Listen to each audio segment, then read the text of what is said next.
वालेकुम वरहमतुल्लाहि वबरकातुहू। खाने की सुन्नतें। नंबर 1 दस्तरखान बिछाना। नंबर 2 दोनों हाथ गट्टों तक धोना। नंबर 3 एक जामुन या 2 जामुन बैठना। नंबर 4 टेक लगाकर न खाना। नंबर 5 खाने से पहले की दुआ पढ़ना। नंबर 6 दाएं हाथ से खाना। नंबर 7 3 उंगलियों से खाना। नंबर 8 अपने सामने से खाना।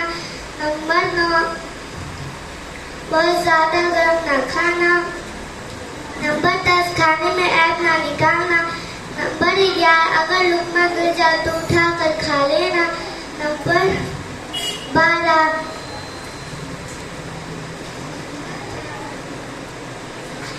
अपने